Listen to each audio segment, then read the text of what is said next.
पहले कभी ऐसा तो आपने इस पॉलिटिकल हिस्ट्री में कभी भी इस तरह की चीजें तो हुई नहीं कि कोई इनकम टैक्स और ईडी की वजह से गठबंधन बन रहा हो। लेकिन ये तो प्रधानमंत्री ने अपने सोच के हिसाब से जो चीजें इनको सूट करती है वो बोलते हैं। ऐसा थोड़ी है कि इतने दिनों से पॉलिटिकल सिस्टम में चीजें चली आ रही हैं और कभी भी गठबंधन, इतने सारे गठबंधन पहले भी बने, बस एक बात बोल दिया उन्होंने, मुस्लिम चले गए उस तरफ। अरे ये तो एक विचारधारा की बात है ना भाई। इतने दिनों से चीजें चल रही थी, उस पर कितनी बार प्रधानमंत्री ने ये बातें बोली हैं। उससे थोड़ी है कि मुसलमान जा करके भाजपा को वोट दे रहा है। अरे ये तो एक पोलराइजेशन की एक पॉलिटिक्स है। वो इस बात की कोशिश करते हैं कि भाई जैसे जितना हम मुसलमानों के खिलाफ बोलेंगे उतना जो हिंदू वर्ग, हमारे जो भाई हिंदू भाई हैं, वो समझेंगे कि भाई ये भाजपा जो है ये हमारी ही पार्टी है, हमारी ही हितैषी है, हमारे लिए बोलती है और मुसलमानों के खिलाफ बोलती है।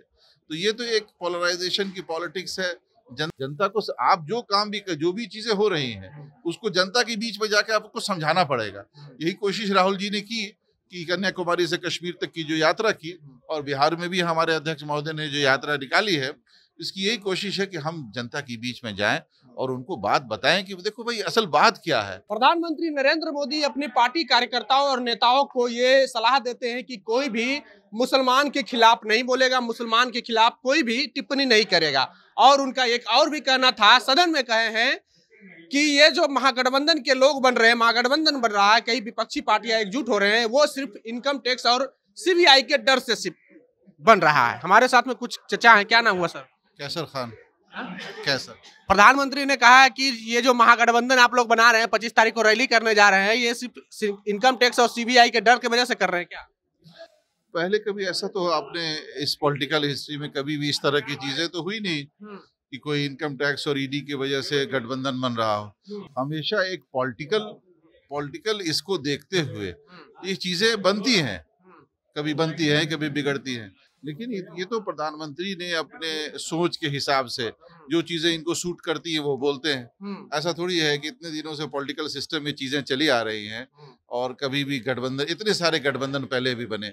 क्या वो सारे गठबंधन इन सारी वजहों की वजह से बने थे? वो तो पॉलिटिकल सिनेरियो, पॉलिटिकल चीजों को देख करके चीजें बनती हैं।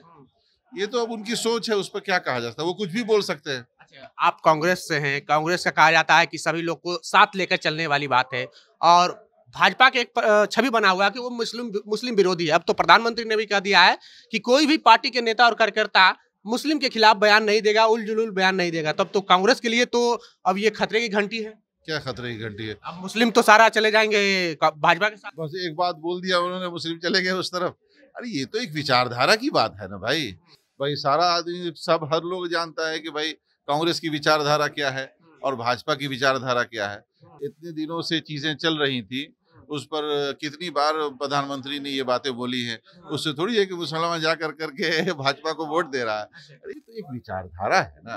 कांग्रेस की जो विचारधारा है, ये तो कहने की कोई स्टेटमेंट की बात नहीं है ना, पार्टी की विचारधारा होती है।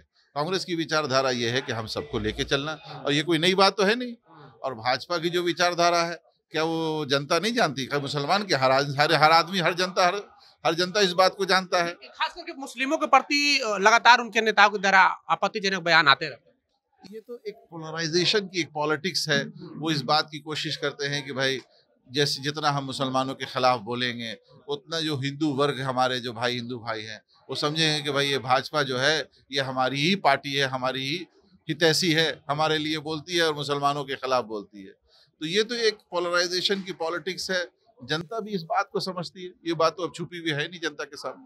जनता के बीच में पहुंचा दिए आप लोग मैसेज क्या? हाँ, जाहिर सी बात है। ये जो राहुल जी ने जो पद यात्रा चलाई है, इस भारत जोड़ो यात्रा, इस यात्रा के तहत यही चीजें, देखिए है क्या ना, कि जनता को समझाने की जरूरत है। जनता को आप जो काम भी जो भी चीजें हो रही हैं उसको जनता के बीच में जाके आपको समझाना पड़ेगा। यही कोशिश राहुल जी ने की कि कन्याकुमारी से कश्मीर तक की जो यात्रा की, और बिहार में भी हमारे अध्यक्ष महोदय ने जो यात्रा निकाली है, इसकी यही कोशिश है कि हम जनता के बीच में जाएं और उनको बात बताएं कि देखो भाई असल बात क्या है। ये आपस की रंजिश और आपस की नफरतों से हमारा मसले का हल नहीं है, इनके मसले का हल हो रहा है। हमारे मसले का हल तो ये है, देश जब तरक्की करेगा, जब आपस में हम प्यार मोहब्बत से रहेंगे। बहुत सिंपल कैलकुलेशन है ना, कि जब आप एक मोहल्ले के अंदर अच्छे से लोग रह रहे होंगे तो वो मोहल्ला तरक्की करेगा। और डिफरेंसेस जब हो जाते हैं मोहल्ले के अंदर, तो क्या होता है, बहुत सारे डेवलपमेंट की चीज़ें नहीं हो पाती हैं। तो इसी के लिए राहुल जी ने ये यात्रा की है कि नफरतों को ख़त्म कर मोहब्बत को के पैगाम को पूरे हिंदुस्तान के अंदर फैलाया जाए और आपसी मोहब्बत को फैलाया जाए, जिससे ये देश तरक्की करे। क्या नाम हुआ सर आपका? अच्छा, नहीं बोलेंगे तो चलिए। क्या नाम बताया था सर आप अपना? कैसर खान, महासचिव, बिहार प्रदेश कांग्रेस कमेटी।